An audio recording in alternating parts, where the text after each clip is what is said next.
Radio. Creo, tenemos en línea un entrevistado. Lo podemos saludar. Guillermo, buen día, ¿cómo estás? Daniel Tonietti, Caballero, Verónica Rosales, Ariel Jalá, Pablo Caruso, te saludamos. ¿Cómo estás aquí en el Pase de Radio del Plata?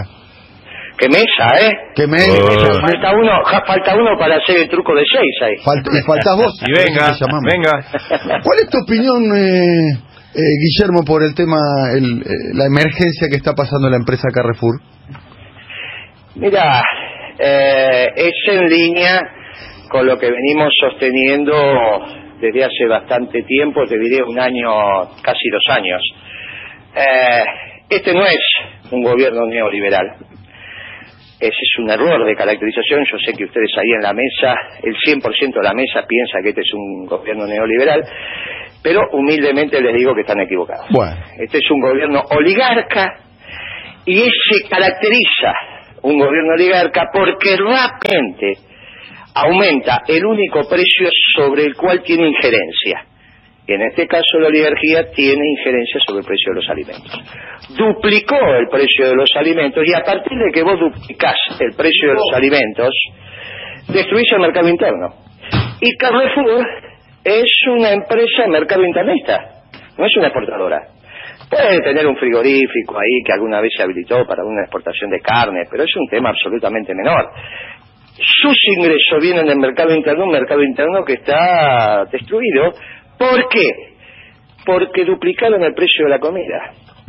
Entonces, ¿en qué se caracteriza el neoliberalismo? El neoliberalismo se caracteriza por, como teóricamente se entiende cuando se dice, aunque me parece que alguna vez hay que explicarlo, algunos grupos concentrados aumentan su tasa de ganancia. Por ejemplo, con Krieger-Bacena. Por ejemplo, con Menem. Entonces, ¿quién ganaba en el modelo Krieger-Bacena o en el modelo Menem? ¿Ganaba Roca o ganaba Lascurain en la metalmecánica? Lascurain es Adinra y Roca son los siderúrgicos. Sí. No, ganaban los siderúrgicos. ¿Quién gana en un modelo peronista? ¿Dejan de ganar los siderúrgicos? No, ganaron muy bien. Pero ponemos la mirada abajo. Entonces, Lascurain, digo Lascurain en términos de su desarrollo como sector, las pymes metalmecánicas mejoran su tasa de ganancia. ¿Qué pasó con este salvaje oligarca? Todos pierden plata, porque no hay ninguna duda que una empresa como Carrefour, vamos a pensar ahora que no tiene espalda, ¿no? Sería una estupidez. Primer tema. Segundo tema, es un error garrafal pensar que los supermercados son formadores de precios. Eso es no conocer la estructura de comercialización de la Argentina. Lamentablemente, cuando se habla de precios, son mucho más los que hablan sin conocer que conociendo. Cuando nosotros hicimos los costos de la leche, no el precio de venta de la leche, los costos de la leche, hice toda la cadena, desde el productor hasta Carrefour. Los datos que utilicé del supermercado fueron especialmente los de Carrefour porque son todos homogéneos, no era necesario analizar a todas las cadenas. Le dije a Carrefour me lo dio, hice la cadena de valor de la leche, desde la leche hasta el queso premium. Se los di a la cadena. Cuando vos decís se los da a la cadena, se los di a los productores, se los di a la industria, esto es fundamentalmente Sacor y Serenísima en aquel momento, y a la pyme, y se lo di a la Cámara de Supermercados. Y le dije, señores, tienen 2-3 semanas para decirme cuál es el error en este trabajo. Y todos me dijeron, está bien. El problema que se llama en la estructura del costo de la leche es el alquiler de la tierra. 1/3 del costo del litro de leche puerta de tambo es la que se lleva el oligarca sin trabajar. En nuestro gobierno, te estoy diciendo, en nuestro gobierno, imagínate ahora, cuando gobierna uno de ellos, que este es el gran error que nosotros cometimos de no entender que este no es Macri, este es Blanco Villega, que este no es un gobierno neoliberal, este es un gobierno oligarca. De la misma manera que simplificadamente me dicen hay una ola neoliberal que atraviesa Latinoamérica cuando Trump terminó el consenso de Washington. Le pegó un tiro en la nuca al consenso de Washington, porque empezó a administrar el comercio exterior haciendo lo mismo que nosotros hacíamos en el año 2012. Esos errores de características que no explican el acuerdo de paz entre una oligarquía nacional y una vieja guerrilla marxista-leninista que se hizo nacionalista en Colombia, porque no lo explica, y que tampoco va a explicar por qué Maduro, después de ganar las elecciones, quizás se dé la mano con Trump, que sería una cosa extraordinaria para Latinoamérica. ¿Cómo? Yo te digo, mirá, ¿qué hay que trabajar en Latinoamérica? Que Maduro se dé la mano con Trump, de la misma manera que Trump se va a dar la mano con este chico de Corea del Norte, que se dé la mano con Maduro, y cambia Latinoamérica, cambia. Hay que trabajarlo eso, hay que trabajarlo. ¿Quién lo tiene que trabajar en el mundo? Y no hay duda que lo tiene que trabajar Putin. No hay duda que lo tiene que trabajar el Papa. Y no hay duda que tiene que estar la voluntad de Maduro y la voluntad de Trump. Si eso lo empezamos a hacer, el peronismo irrumpe en el 17 de la dispareja extraordinaria.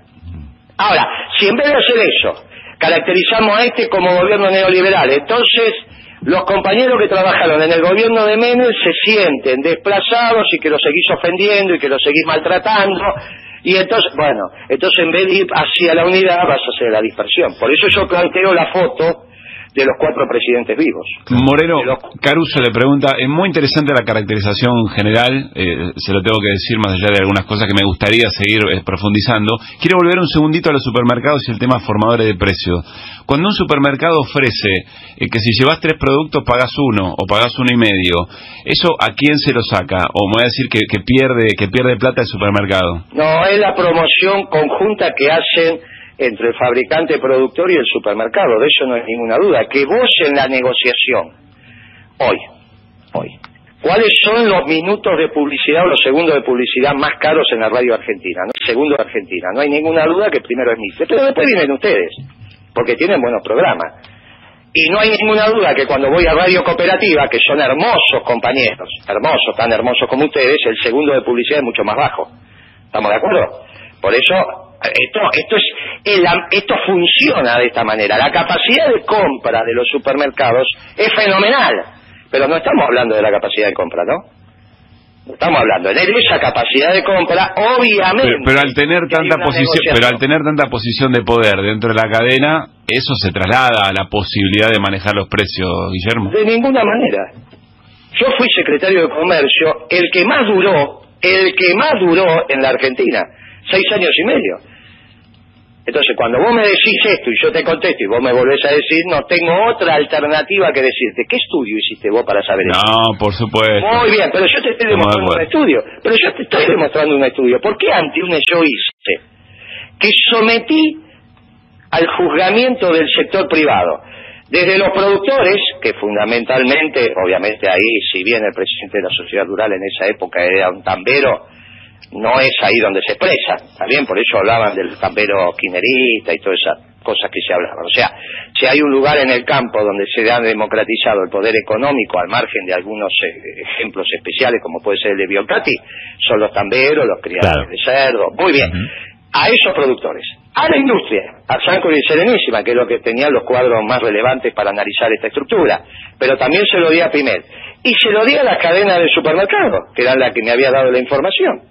Todos me dijeron está bien, y ahí tenés el margen sobre el producto lácteo en el conjunto de los productos lácteos vendidos, porque no me sirve a mí que vos me digas, no, pero Moreno, si el queso duro está a 300 pesos el kilo, suponiendo. ¿Bien?